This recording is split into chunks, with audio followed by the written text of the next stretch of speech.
Hey music lovers, I hope you're all doing well tonight. I thought I would take a few minutes this evening and just add on a little bit to what I had started talking about in my last little clip about strumming. And we're going to get into counting a little bit, and I'm going to give you a really easy exercise to go through to help develop your muscle memory for strumming and generate some new strumming ideas and help you to be aware of things that you hear in other songs. So I'm going to first start talking about this whole counting business. And music is kind of broken down by beats per measure, if you want to look at it that way. And the most common count that we have in Western music is 4/4 time, which essentially means 4 beats per minute. A 4 beat, usually 4 beat and sometimes 8 beat, but let's stick to 4. A 4 beat repeated idea. So I'm going to show you a couple symbols here, and then I'm going to show you what they mean and what to do with them. This first one we have, it looks like an upside down horseshoe, and that's a symbol for a down strum.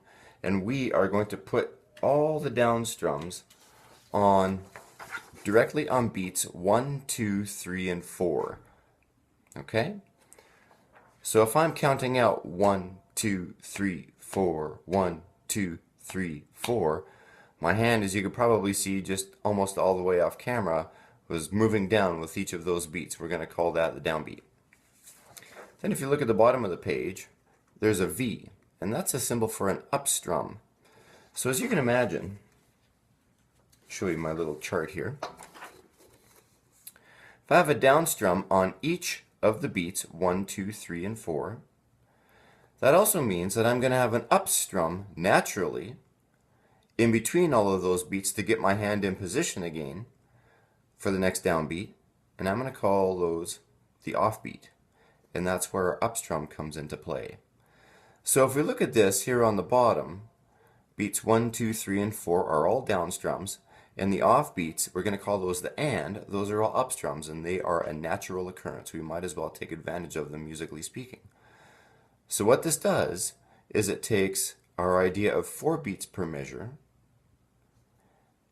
and move it into 8 rhythmic possibilities, or 8 possibilities to make sound with.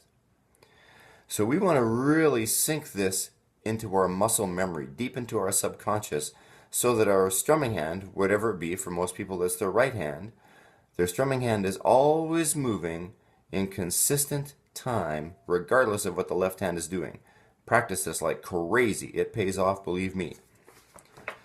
Now, a fun little exercise that we can do with this, well, I think it's fun. You may hate it, but I think it's fun,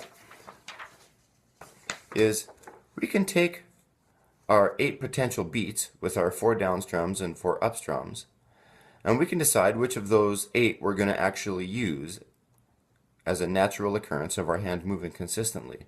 And in this case, I've chosen to actually strum the strings on beats 1, the and of 2, or the 2 and beat 4. You can take a moment and write this down just like this. And if you're really interested, leave me a comment, and then I'll send you a picture of what it would like with some actual notation or some guitar music stuff. But this is a very simple way of getting the idea across. So beats 1, 2 and 4. Now I'm going to count it through and play it like this. Now I'm going to start slowly at first, and to really get the groove of the song, you have to get the beat up, you have to get the tempo up to really get the feel of what's happening. But it goes like this: 1 and 2 and 3 and 4 and 1 and 2 and 3 and 4, 1 and 2 and 3 and 4 and 1 and 2 and 3 and 4, 1 and 2 and 3 and 4 and 1. So as you get that thing up in speed, it'll sound a lot more like this.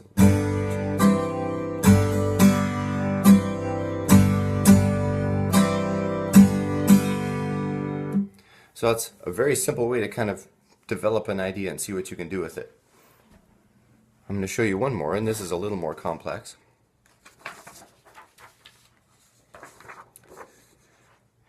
Here I'm actually strumming down on all 4 downbeats, 1, 2, 3, and 4, and I'm still utilizing the up strum on the 2 and.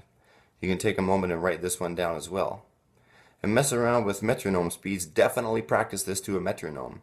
And sometimes when you're practicing to a metronome, it's a really good idea to double the tempo that you actually want to play the thing at. So if you're practicing at 70, put your metronome on a 140 beat per minute count. And what that second beat tells you is where the up strum would be, where the eighth note is. So I won't demonstrate that right now. Very easy to do though. So here's how this one would sound out. I'm going to count it out very slowly at first. I'm going to go 1, 2, and 3, and 4, and 1, and 2, and 3, and 4, 1, and 2, and 3, and 4. Not too bad. I'm going to speed it up a little bit, and it'll sound like this. 1, 2, 3, 4,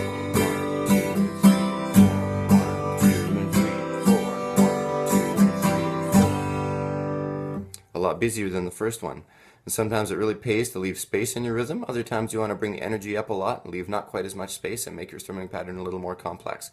So I hope this all made sense to you. Have fun with the thing and see what you can come up with. Talk to you next time.